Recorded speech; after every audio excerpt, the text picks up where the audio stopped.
পাকিস্তানে এক রাতের জন্য কত টাকা নিয়েছিলেন ঐশ্বরিয়া? টাকার অঙ্কটা কিন্তু মোটেও কম নয়। পাকিস্তানে এক রাতেই কামাল করে দিয়েছিলেন ঐশ্বরিয়া। জানেন ঠিক কি করেছিলেন বলিউডের এই নায়িকা? সেদিন কি হয়েছিল পাকিস্তানে দেখুন। এতদিনে বেরিয়ে এলো মহাসত্য। বলিউড হোক কিংবা হলিউড, অভিনয়ের পাশাপাশি বিভিন্ন মডেলিং শো বা কারো ব্যক্তিগত অনুষ্ঠানে উপস্থিত হওয়া যে কোনো সেলিব্রিটির কাজের অংশ হিসেবে ধরা হয়।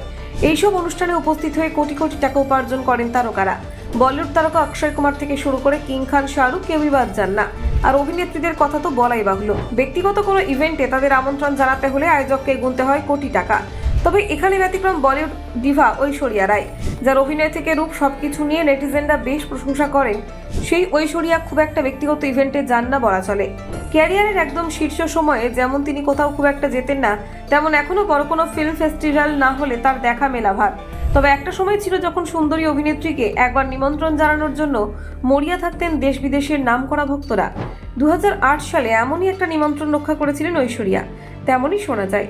ভারত পাকিস্তান ইস্যুতে নানান পুরনো বিষয় নিয়ে নতুন করে সামনে চলে আসায় আবারও কথা হচ্ছে ঐশ্বরিয়া সেই সময়ের একটি সফর নিয়ে। ভারতীয় গণমাধ্যমের এক প্রতিবেদনে বলা হয়, পাকিস্তানের রাষ্ট্রপতি আসিফ আলী জারদারি ছিলেন ঐশ্বরিয়ার বড় ভক্ত। তিনিই চেয়েছিলেন তার অনুষ্ঠানে অভিনেত্রীকে আনতে। প্রতিবেদনে আরো বলা হয়, নিজের এই ইচ্ছে পূরণ করার জন্য পাকিস্তানের রাষ্ট্রপতি ব্যয় করেছিলেন 10 কোটি টাকা। যদিও এর কোনো প্রমাণ এখনো পর্যন্ত নেই, তবে খবর ছড়িয়ে পড়েছিল বিভিন্ন ক্ষেত্র থেকে। তবে এই প্রসঙ্গে ঐশ্বরিয়া কোনোদিনও মুখ খোলেননি। প্রসঙ্গত উল্লেখ্য, ঐশ্বরিয়া রায় বচ্চন, যিনি 1973 সালের 1 নভেম্বর জন্মগ্রহণ করেন, একজন ভারতীয় অভিনেত্রী এবং প্রাক্তন মিস ওয়ার্ল্ড। তিনি ভারতের কর্ণাটক রাজ্যের ম্যাঙ্গালোরে কৃষ্ণরাজ রায় এবং বৃন্দা রাইয়ের পরিবারে জন্মগ্রহণ করেন। তার বড় ভাই আদিত্য রায় একজন ইঞ্জিনিয়ার।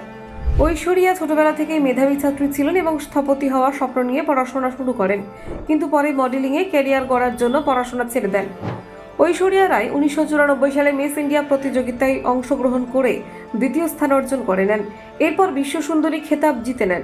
এই সাফল্যের পর তিনি অভিনয় জগতে প্রবেশ করেন। তার প্রথম চলচ্চিত্র ছিল 1997 সালে মুক্তিপ্রাপ্ত তামিল ছবি ইরুভার, যা সমালোচকদের দ্বারা প্রশংসিত হয়। এরপর তিনি বলিউডে और प्यार हो गया ছবির মাধ্যমে আত্মপ্রকাশ করেন। হাম দিল দে চুকে সনম এই ছবিতে তার অভিনয় তাকে ব্যাপক জনপ্রিয়তা এনে দেয় এবং তিনি ফিল্মফেয়ার পুরস্কারের সেরা অভিনেত্রী হিসেবে মনোনীত হন।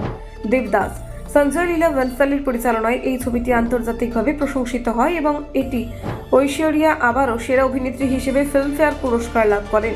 ধুম 2 এটি ছিল তার সবচেয়ে সফল বাণিজ্যিক ছবি, যা তাকে নতুন উচ্চতায় নিয়ে যায়।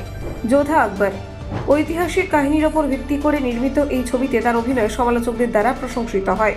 ঐশ্বরিয়া রায় অভিষেক বচ্চনের সঙ্গে বিবাহ বন্ধনে আবদ্ধ হন, যিনি বিখ্যাত অভিনেতা অমিতাভ বচ্চনের পুত্র। তাদের একটি কন্যা সন্তান রয়েছে, যার নাম আরাধ্যা। বিবাহের পর থেকে তিনি ঐশ্বরিয়া রায় বচ্চন নামেই পরিচিত। Bureau report, news prime Times.